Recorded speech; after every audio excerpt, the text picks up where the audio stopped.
This is Sarah Stewart Holland. And this is Beth Silvers. Thank you for joining us for Pantsuit Politics.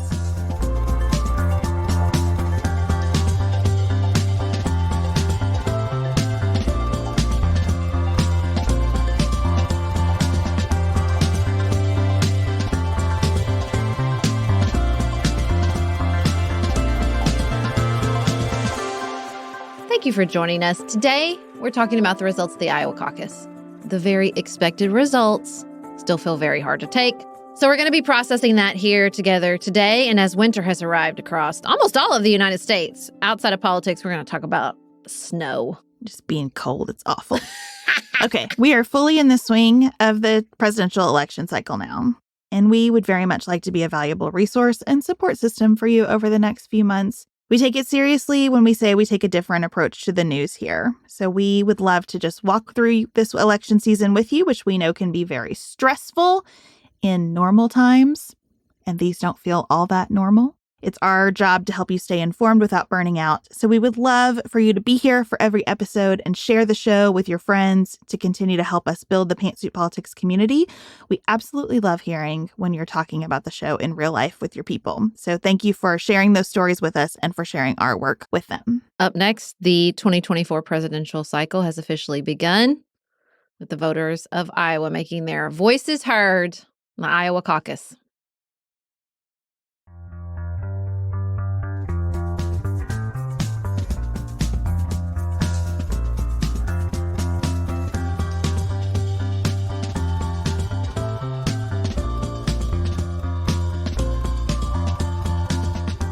Beth, first I would like to level set with some numbers because it is a big deal. It's the Iowa Caucus. It's the first time Americans are officially voting or something adjacent in the Republican primary.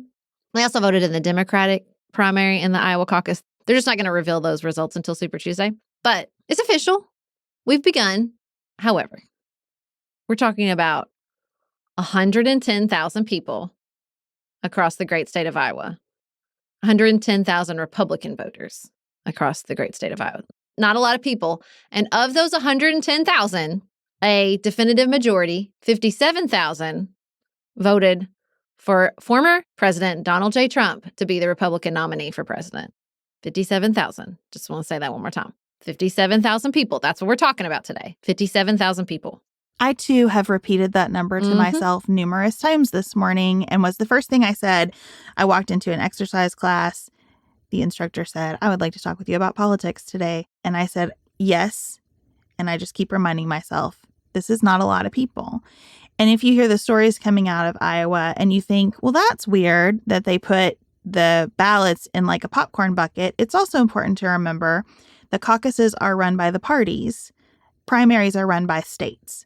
So it's just a different scene all around. Also noteworthy that it was like negative 22 degrees and snowing and just treacherous to be out and about in Iowa yesterday. So I think that this comes with a lot of asterisks. And at the same time, I think the undeniable truth is that Republican primary voters want their nominee, by and large, to be former President Donald Trump, and that is the reality that we are cruising toward.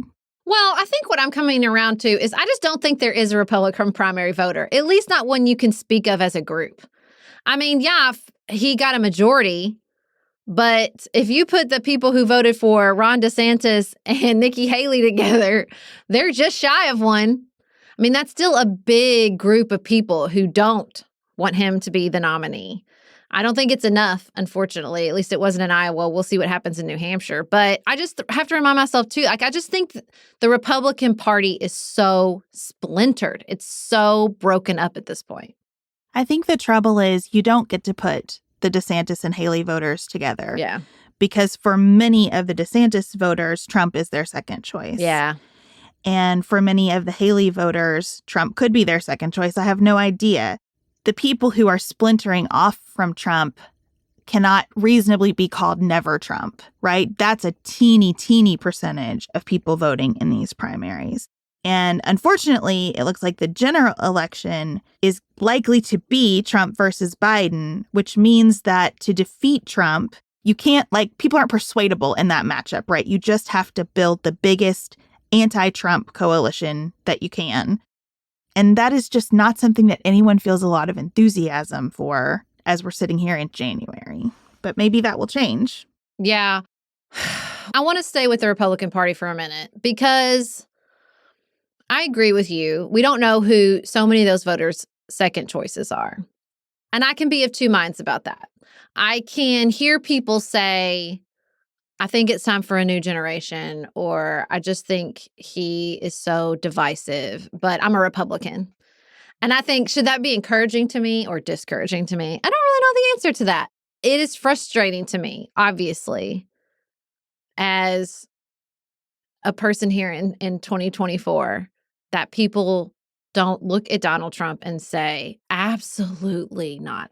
In my heart of heart, I believe there is a majority of Americans who say absolutely not to him, particularly as his criminal indictments continue and those trials continue and he becomes more prominent in people's conscious, as we've sort of talked about here. But it's just so frustrating to me that identity is so strong. Even Kim Reynolds was like, well, yeah, I'll still vote for him. I'm a Republican, the governor of Iowa. Nikki Haley said it. Nikki Haley said she would still vote for him. And to me, that's indicative of how we got here, right? Not just within the Republican Party, but now in the general populace. I think we're all frustrated by the fact that this seems like what the matchup is going to be. And there's a part of me that's like, well, what did we expect? What did we expect when we've treated politics like this for decades? Even for the last 10 years, where we were just at each other's throats, acting like our fellow citizens were a threat to the republic. There's a part of me that's like, we are reaping what we've sown. But then sometimes I get in this space where I'm like, the division here is not between Democrats and Republicans. The issue is not the people who say I'm a Republican, I'm going to vote for him anyway. For me, when I listen to focus groups or just exit poll interviews, the division is still between the people who pay close attention and the people who barely pay attention. And I just can't decide where to put my attention. 100%. I listened to an excellent episode of the Focus Group podcast, Sarah Longwell's show, and she had Ann Seltzer, who runs the gold standard Iowa poll, on to talk about this race. And this was before the caucus, of course. And Ann Seltzer was saying, in Iowa, to win the Iowa caucus, you have to expand the group of people who show up to caucus. That is the whole ball of wax. Especially with Donald Trump. You will not eat into his supporters. But there are so many people who don't show up. Who don't come. And so the chance that you have is to go get them. And that's what Team DeSantis said they were going to do. They put all this money into Iowa. And they had this huge ground operation. And they said they were going to go get new people to come show up for Ron DeSantis. And it just didn't happen. And I am no fan of Ron DeSantis at all. I think he has some legitimate complaints about how this has been covered as so inevitable. Mm-hmm. I don't think this was rigged, but I do think it's bad that in a caucus setting, everybody goes at the same time. It was being called for Trump before people were finished with that process. I think that's silly and wrong and contributes to this overall malaise that probably kept a lot of people in Iowa at home, along with the weather yesterday. Yeah, it's the malaise that I think's bothering me, because I hear people say, is this the best we've got? Is this what it's going to be? I don't hear anybody saying, so this is what I'm going to do about it. This is who I'm volunteering for. This is where I'm going to go work. Right. In the sense that politics is the same and corrupt and inevitable on both sides is why we have this matchup that nobody's happy with. But unless you personally are doing something to disrupt this matchup, then I don't see how that doesn't contribute to the malaise. Because we have built this environment largely because our political system works well to maintain the status quo we've all built our lives on, that allows us to sort of criticize but not do anything, right? We can just say, ugh. That seems to be the overall emotion, ugh, right? But what does ugh get you? Where does that take us? is discouraging people from running for office. So there's not a deep bench of other options. Is the same, 110,000 people that always showing up and steering the results. I would like to hear more from inside the DeSantis camp. I mean, I think it sounds like a good strategy. It sounds like they didn't execute it for a lot of complicated reasons. Because I think when you have a ground game and it works, it works. It's also true that Trump had a ground game this time. He didn't personally go to the dinners and the pizza parlors and all the things, but he had a team in place. It was a totally different situation for him than in 2016. He had a very professional operation. They had a precinct captain everywhere. They had special hats for the precinct captains. They were white with gold letters, so they stood out among the other MAGA hats. This version of Trump running is not the off-the-cuff, I'm a good businessman, people know my name, so I'm going to win. This is a professional political operation. He is the establishment of the party now. And so in addition to all the structural advantages that team has built through working with state and local parties to change rules, they also have the personnel on the ground. They are staffed up. Now, that part is concerning to me, for sure. I mean, because so much of beating Donald Trump is just depending on him, never miss an opportunity to miss an opportunity. And that will still be true. The fact that the momentum from Iowa that he is taking to New Hampshire is going to be disrupted by a side trip to New York City so that he can face a second defamation hearing with E. Jean Carroll because he won't keep his mouth shut is key and important. But I think acknowledging the reality that this ground game will be there for the people who are never going to vote Democrat, ever, is concerning to me. It is worrisome. And I don't want to ignore those concerns just because I think Donald Trump still is facing 91 criminal indictments, and that's going to be harder and harder for the voters to ignore. I do, in my heart of hearts, believe there is an anti-MAGA majority. I think the midterms show that. I think, the previous presidentials show that. I think we get third-party candidates like RFK in. It will deflect from Trump more than Biden. But I don't know. I get in my own head about how much am I just wanting to see what I want to see. I had a friend text and say, how scared should I be? And I didn't respond because I don't know the answer. I mean, I don't know the answer to how scared we should be. I don't know what to say in my own mind right now about the fact that even 57,000 people still showed up on a bitterly cold night to caucus for Trump. I get most upset when I think about that professional political operation, when I watch people like Marco Rubio endorsing him at this stage, when there are other candidates, when you could be a Kim Reynolds who tried, at least. Yeah. I can't stand Ron DeSantis, but I appreciate that Kim Reynolds tried. I do too. In Iowa to make a difference here. We know so clearly what he is, who he is, what he's about. The track record is so obvious that I'm not even upset with him as a person anymore. It's just how are all of these people falling in line? And then I read stories that include journalists kind of talking about it as though it's inevitable. He's going to win. They had to endorse him. They feel like they don't have a choice but to be on Team Trump at this point. Mike Lee over the weekend tweeting out, well, it's a binary choice. It's Trump or Biden. Well, it's not yet. It's not a binary choice yet. And you are supposed to be a leader in this party. And that's where I just feel totally unmoored because it seems so clear to me that he's an unacceptable option. Be a Republican. Be for a Republican. Think Joe Biden is the worst. Hold whatever you think of as conservative values. I can understand and respect all of that. I just can't understand the institutional support at every level for someone who doesn't even care about this party and has told everybody so every way he knows how. That's what's so frustrating to me. And that's why I think it sort of, this is a malaise that we perpetuated, as long as the most important political fact about you is your party identification. I don't know how we get out of here, short of him dying. I just don't. Because that's what ends up being the determinative factor. If we can't say, like a Liz Cheney, who's trying desperately to remind us what we stand for, to say, no, what draws us together as Americans? What matters to us as Americans? What are we here doing? Then I don't know. I'm just going to live my life and I'm going to vote the way I've always voted. And there's just this,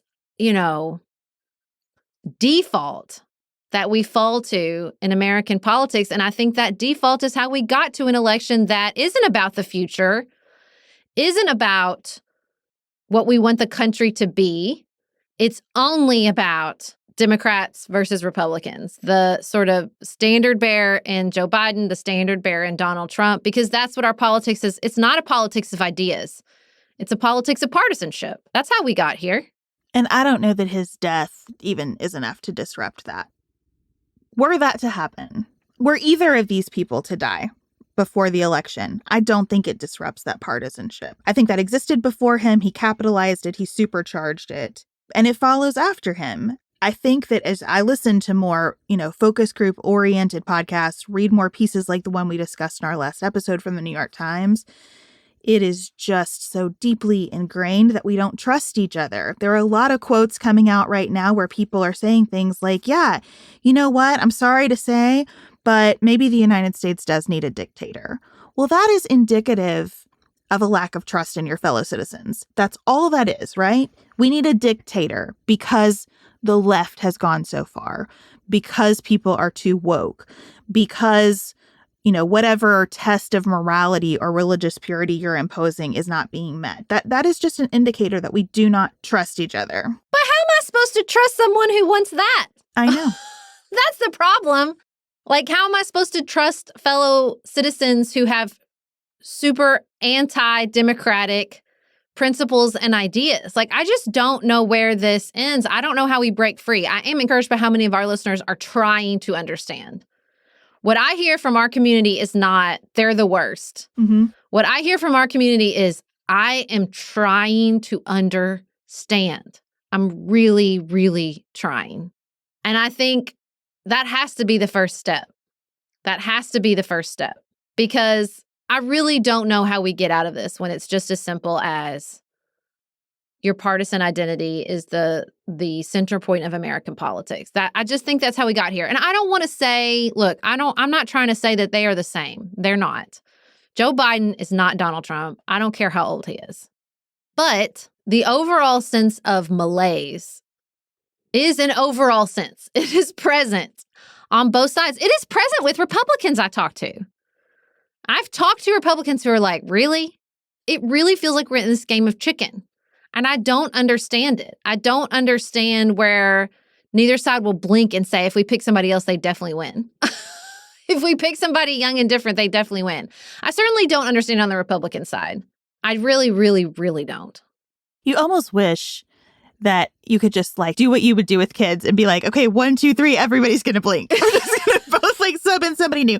Because look, if this race were Ron DeSantis versus Gretchen Whitmer or Josh Shapiro, I have no idea who would win that election. None. Yeah, I don't either. I have no idea. If we really introduced all the people who don't pay a lot of attention to politics to two pretty new figures for them, and we're far enough past COVID that it can't really be about that anymore, and abortion is out there, but maybe it's not top of mind at the exact moment people go vote, I don't know what happens in that election. And I think that would be very healthy for everybody to just truly not know, because then maybe people do get motivated to engage again, to go volunteer with a campaign or work or just get excited about this congressional race in my state or whatever, instead of feeling like, because I think the down ballot suffers too by the fact that everybody's like, well, it's just going to be, Trump and Biden. And so people are going to turn out for them and they're just going to vote the ticket for each of them and we'll see who gets over the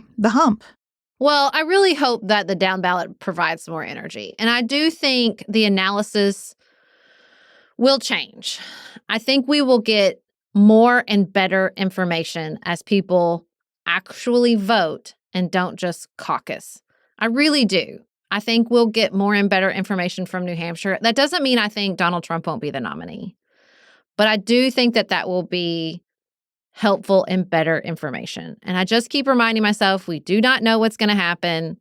There's still a lot of time. And honestly, I have to do my old psychological trick from college where I'm like, I will blink and it will be 2028. And we'll be at enough. Hopefully, if we don't elect Donald Trump, he doesn't shred our democracy after all. But I just, and I'm trying desperately to understand people and not reject anyone. Like, I think what you said about Kim Reynolds is important. I don't like her answer, but I respect that she endorsed Ron DeSantis and tried. And we have got to hold that. And I don't love it when someone says, I just liked how it was under Donald Trump's presidency, because I don't understand that.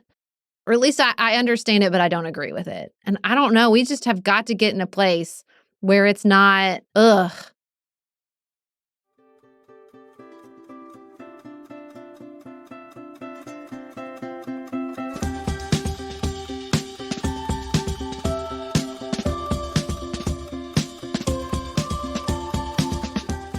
There is an energy in the world right now, if I can just be real woo-woo for a second, that I feel like in every way says battles are not won now. Like, this overall malaise about this election, to the extent that it is just a battle between these two sides, nobody wins that, right? We all feel terrible about the fact that that's where we are. Ukraine is in a stalemate. The situation in the Middle East looks to be escalating, and no one wants it to escalate because I think everybody understands that that just means prolonged battles that don't actually win anyone anything and that just hurt a lot of people and a lot of places in the process. The more we approached COVID as a battle, the less progress we made, right? And so now we're just kind of at this place where, like, I guess a lot of people are just going to get sick a lot of times a year, and we'll like let it die down and then come back and then let it die down again. But it's just like living with it instead of actually making progress. And so I totally agree with you. I want to find places in myself where I'm not just like, well, Trump is terrible and bad for democracy, and the people who support him are against everything that I think is important. That is not helping. That's not helping. So what would? And I get a little stuck there. I'm honest about that. I'm getting a little stuck there, except in being willing to say, I understand these pieces of policy disagreement you have, or I understand this frustration that you have with the state of things right now. I understand why you think Joe Biden is too old. I also get from the perspective of a lot of the people in our audience who are doing this kind of work, saying, I'm trying to understand the frustration of feeling like that is never extended in their direction. Who's trying to understand the never Trump voter? Who's trying to understand the Democratic base? Who's trying to understand all of the people who want to get out of this prolonged battle? And that is frustrating. We wrote in a book, though, that you don't have to receive grace to give it. So I'm just trying to like hang on to those principles. Well, and I think what's just so heartbreaking about that is it does feel like the world is crying out for a future vision and new solutions. Yes. And I'm not sure I see it in leadership anywhere. I'm not sure if there's a world leader right now who I look to and think, that's it.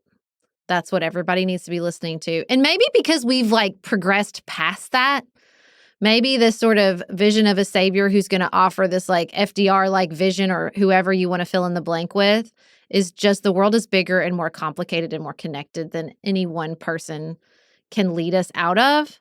Maybe that's what we're facing, this sort of transition away and transformation into a different kind of not just American politics, but global politics. And we're just we're in the messy middle. That's sure how it feels to me. It doesn't feel like a beginning, and it doesn't feel like an end either. It just feels like a messy middle. I don't agree with nor think it is helpful to do this sort of like end stage empire. This is America's death throes. Like, I don't agree with that. And I think it's really, really cynical and unhelpful. But I do think we're evolving into something else. I mean, we were on Erica Mandy's show, The Newsworthy, and I talked in the interview with her that like, I'm trying to figure out what rules still apply and where we're rewriting the rules. I think for the most part, we're rewriting a lot of rules. Or we're realizing that the old rules didn't work and hadn't worked for a long time.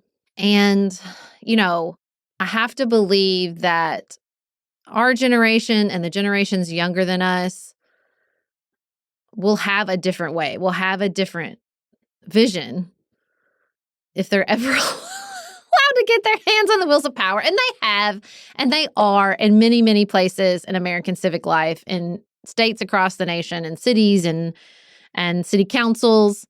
It's hard. I just think that the feeling that the weight of the malaise and this feeling that We get a break from that every 4 years. We usually get a break. We get a presidential election where we get some energy, even if it's not the kind you liked. I think a lot of reasons people are so loyal to Donald Trump is because what they felt in 2016 is what they'd been hoping for 8 long years of Barack Obama, which was a new vision and an affirmation of many of the things they felt. They felt that passion. They felt the vision. Now, it was not the vision I wanted for America, but it was a vision that millions of Americans did.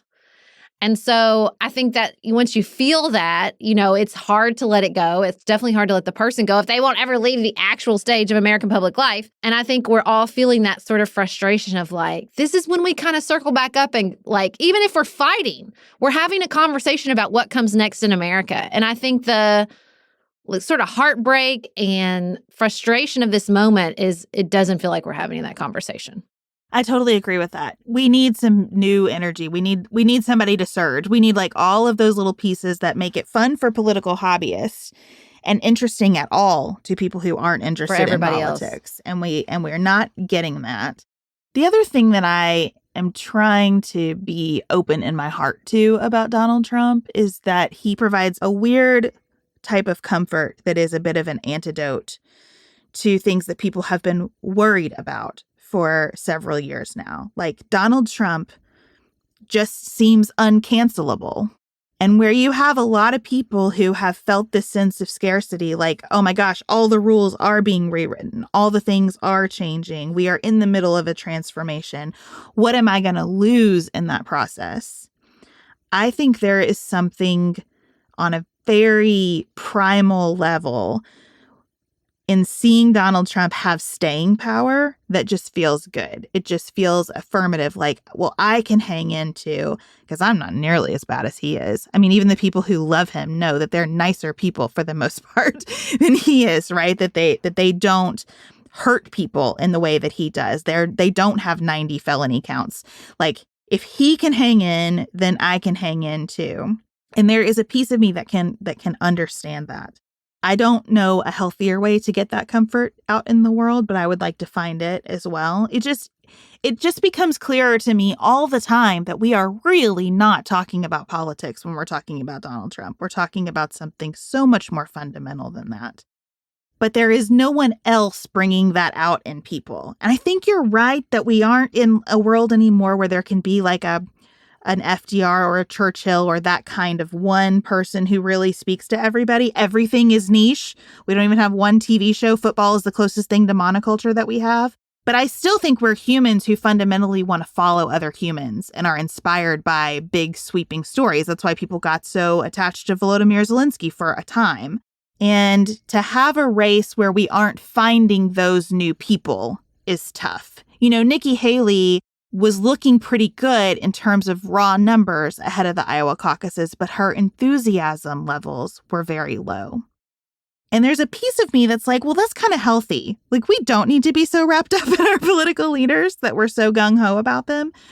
But on the other side of it, motivating people to action when they're not enthusiastic about a person, it just doesn't happen in our system. So if we could get new faces and new energy in the process, even in more niche ways, where's the bear and the succession of our politics, to fire some people up?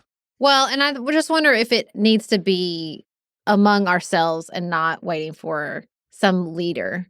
And I do wonder if that will only come when people realize what's on the line. I am worried that it would take the reelection of Donald Trump for people to understand you think you want a dictator, but you have no idea what that means. You have no idea the cost that would exact on the global stage and how that would affect our economy and how that would affect so many things. I mean, I think that's the case we have to make to each other is what are we standing for? And listen, for better or for worse, and I can say this because I'm a Democrat and I can talk about my mama if I want to.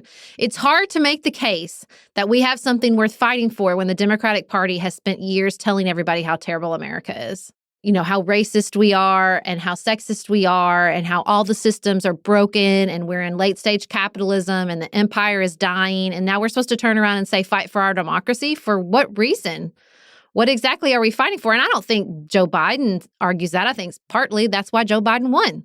It's because Joe Biden said there is something worth fighting for here. But do we mean that? Do we mean that? I worry. I worry sometimes that there is a fundamental weakness in that argument. I think that's why you see weakening of Democratic support among immigrant populations and the Latino population and even the African American population. People don't want to hear, let's fight for something that's fundamentally broken. That's not a winning argument. And also, for what it's worth, it's not true. I don't think it's true. I think America is a great country. I think we have a lot to offer our citizens and the world.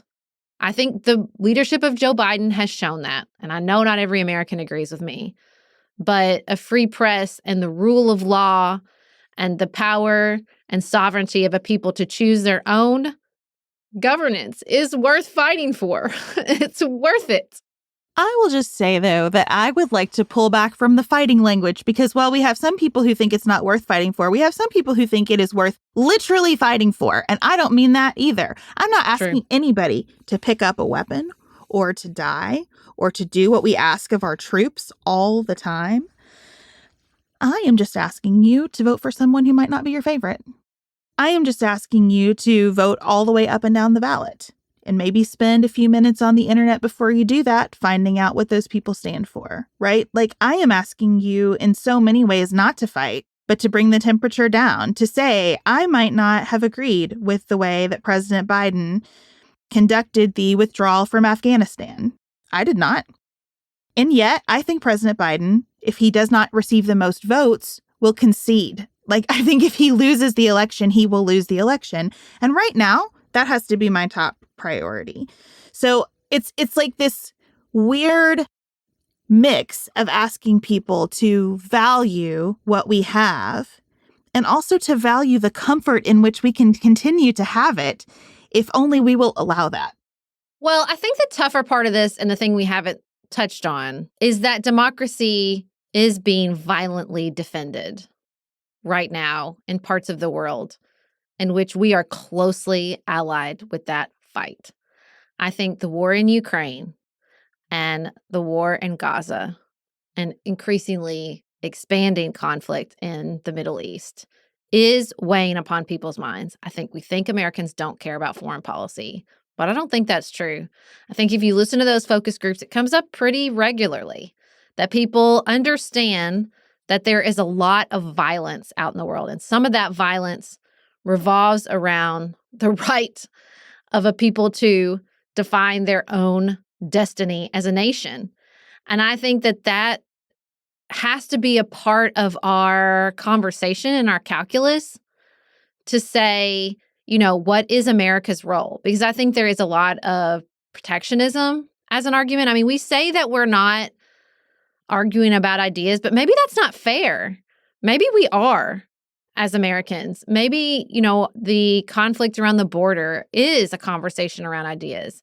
And maybe when these focus groups bring up the fear and unsteadiness they feel because of these conflicts in Ukraine and the Middle East, they are naming ideas about America's role in the world and what that should look like.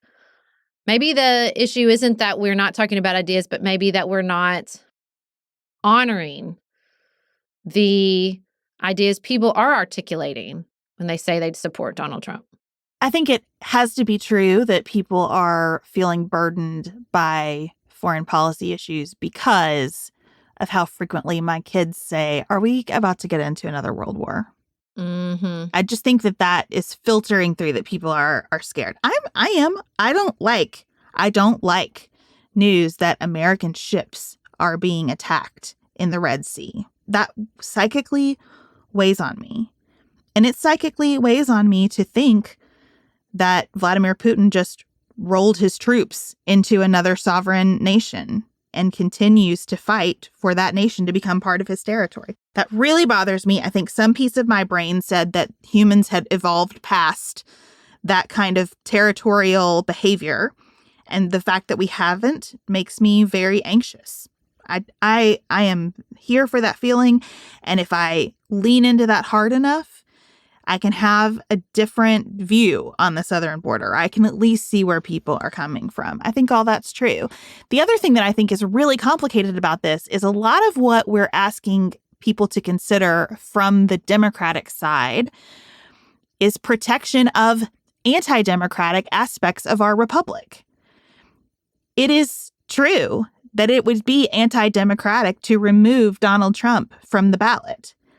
But it would also, I think, be constitutional, because our Constitution is a balance of pure democracy with systems where small groups of people say sometimes the majority gets it wrong. Our courts are anti-democratic by design because we say sometimes the masses take rights away from individuals. Sometimes the masses say we can't trust each other. We must need a dictator.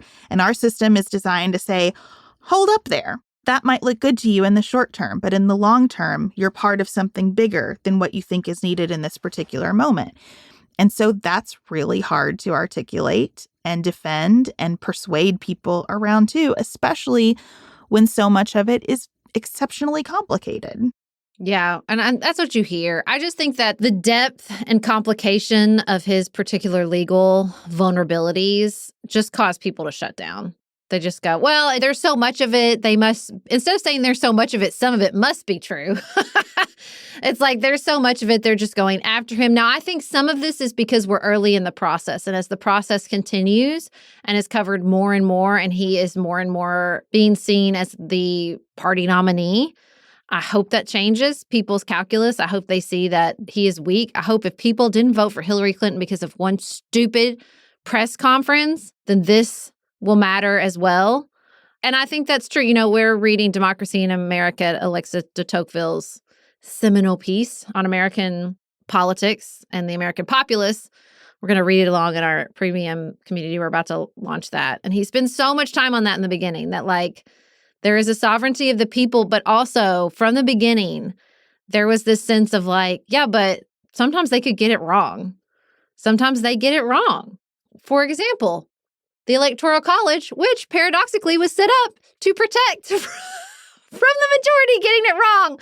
How about that? And I just think that maybe that's it. Like we're stuck. We see the things that are wrong, but we don't want to change anything. I don't know if that's the malaise, if that's where we get stuck. Like we do realize that maybe America isn't fundamentally broken, but there are systems and processes that are desperately in need of improvement, but it involves risk to improve those processes.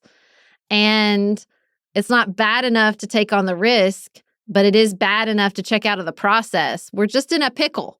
We're in a real pickle in American politics right now.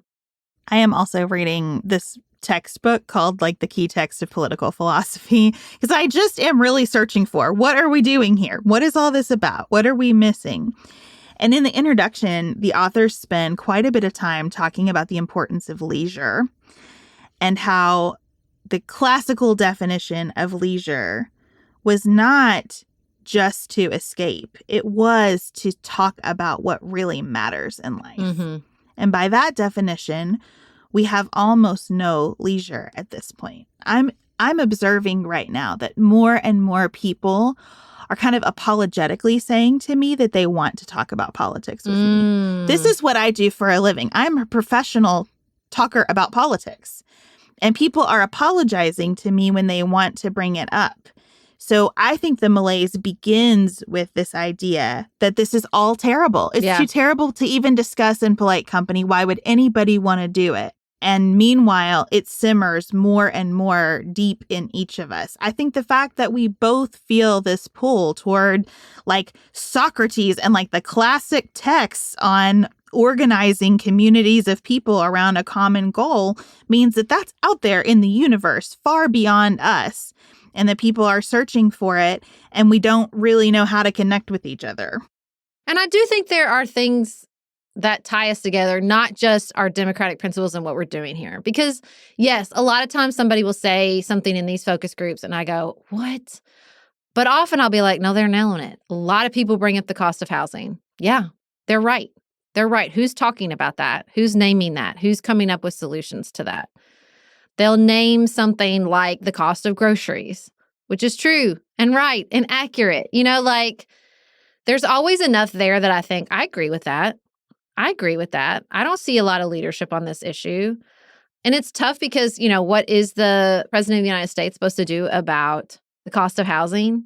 We've nationalized our politics in a way that now even local political issues are the president's problem when we should have been going the other direction.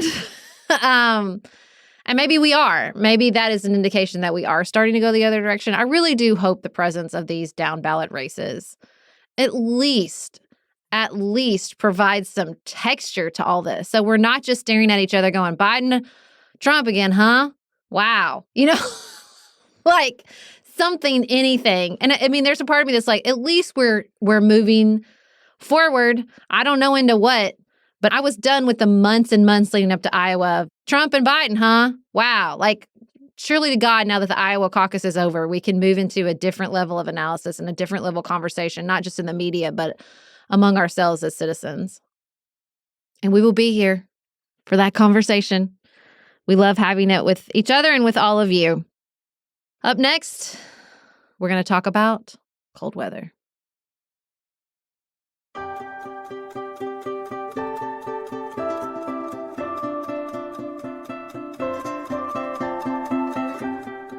Beth, Axios reports that 1 in 10 Americans list winter as their favorite season. And when I posted that in the Patreon news brief, many of our listeners said, me too. I love winter. It's my favorite season. I'm just giving you that preamble because I have a feeling that you do not have warm things to share about the current winter season as it has rolled in pretty strongly across the United States. Yeah, 9 in 10 of us don't have winter as our favorite season. That's what I would say back to you. 9 in 10 of us don't. And you winter extremists. Winter extremists. I love you and I want to be in community with you, but I hate this weather. I hate it. And I hate all that comes with it. My church is right now activating our emergency cold shelter. I hate that kids are standing out for the bus in the dark, freezing. Like, just everything that comes with this says the world needs to basically shut down for at least a month. And there's no shutting down of anything. And so I feel like it's just a fight. I feel like winter is a fight, and I don't enjoy it. Well, I just do want to say, though, PSA, more people die from heat than cold. Never forget.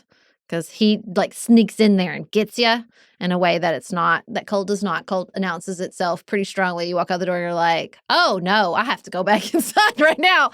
I mean, I love it. I like the cold. Now, this is a little cold for me. My peak temp is 48. We are far from 48 right now, guys. We are very, very far from 48. It's like 4 degrees here in Paducah. But there's snow on the ground, and I love it. I love snow. I love the sun as it sparkles on the snow. I love to see the snow fall. I like songs about snow. I like movies about snow. I like to read about the snow. I love snow. So I'm here for that aspect of it. I don't love snow days. Although as my kids get older, it's less of a hassle. I mean, it sucks. Don't get me wrong. But they entertain themselves as long as I just turn off all blocks on all screen time. It's fine. It's totally fine. No, I think you're wrong about all this. I like maybe one good snow around Christmas. Lovely, magical, great. Kids could sled once. That'd be fabulous. After that, I'd be happy to open the pool again. I don't want any part of this. Too much heat. When I walk outside and my lungs feel cold immediately, I'm like, this is too cold and we shouldn't live this way. And I recognize that I live in Kentucky. You guys out there in the world are living with a lot more cold than I am for a lot longer than I am. And I don't know how you do it. I chose to live here in Kentucky in part. To stay here in Kentucky in part because of the mildness that we have. And I'm worried that with global warming, we're losing the mildness. It's just going to be really, really hot and really, really cold.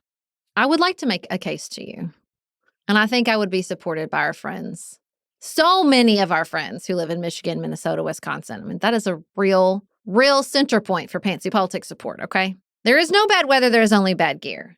I think I would make the case that perhaps... you say a pool because you have built all these ways to enjoy the heat. It is not pleasant to walk outside also and be sweating immediately, but you have built a lot of structures and support for enjoying hot weather. And so I would make the case that we need to figure out some structures and support and some good gear to also enjoy the cold weather. Nicholas and I have walked every day. We put on I just have on some little ski overalls. I put on my winter boots and my coat, get something over our face. We walk the dog. We're out in the cold. We're enjoying the cold. It's just got to have better gear. We're going to go skiing. There's lots of fun winter activities. Do you see what I'm saying here, though? Like, we build all that around summer. It's 95 sucks, okay? And it's 95 for like 3 months. So also dangerous, also terrible the second you walk outside. But you have a pool. You've built ways to enjoy the heat. Do you see what I'm saying here? I do, and I do have some good winter gear. I bought some base layers recommended by one of our listeners. I'm practically living in them right now. I still hate it. I do. Just like you don't like the summer, that's fine. I'm not going to try to convince you that 95 is grand. I'm just telling you that I personally find this time of year terrible. And my kids believe that if it's cold, they should have to do nothing. Like this morning, my kids did go to school and they are devastated by it. They think it is outrageous. And I get it. Everything in my body also says watch a movie, take a nap, eat some soup. Hibernate. That's all I want to do. Read my book maybe for a few minutes and then maybe fall asleep with my book in my lap. Oh, that sounds fantastic. Yeah, see? That's why I like winter. But the problem is, it is the resistance between the reality of what must occur and that fantasy of how we might live through winter that is my problem. I think I could be okay with this if I actually were able to hibernate. But since we are fighting with it, it's a problem. Now, see, I do think this is key because, that's why I don't like the summer. The summer feels like enormous pressure the whole time. If it's nice outside, if it's not raining and the sun is shining, you should be out enjoying the sun. You should be outside. There's all this pressure to go outside, go outside, go outside. Whereas if you go on a 20-minute walk in 10-degree weather, you're like, look at me. I'm done for the day. That was amazing what I just accomplished.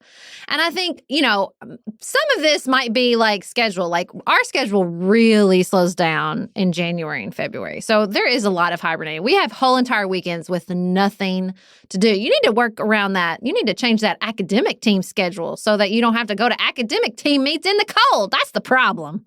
Yeah, we ramp way up January through March because no of academic team. And I understand why they do it because a lot of other things ramp down, right? So kids can participate. Right. Makes sense. We love these kids and we believe in what we're doing with them, but it is a lot of time in the cold. In addition to everything else, because our kids are musicians, so their schedule doesn't change. Like we're just lessons and activities and all the normal things plus. So it is an upward commitment time for us. Yeah, I feel like our January and February in particular is like super empty. We have like one thing to do this month. Like we have like an event that Nicholas and I are going to. There's supposed to be a Boy Scout camp out. We'll see, but like if it's too cold. But I like hibernating is my preferred state. I've been doing the New York Times puzzles. Nicholas and I have watched like 6 movies.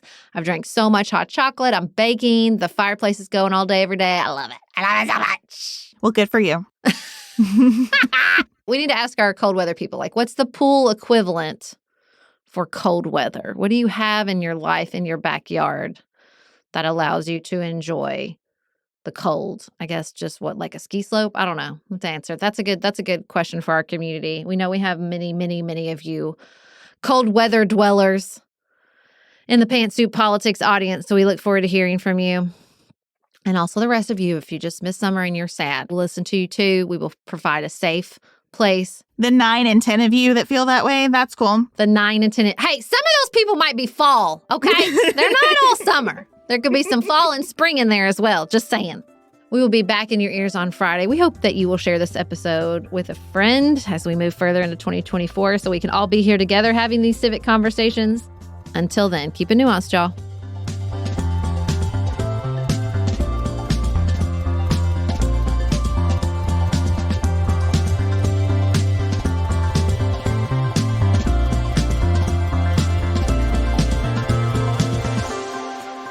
Pantsuit Politics is produced by Studio D Podcast Production. Elise Knapp is our managing director. Maggie Penton is our director of community engagement.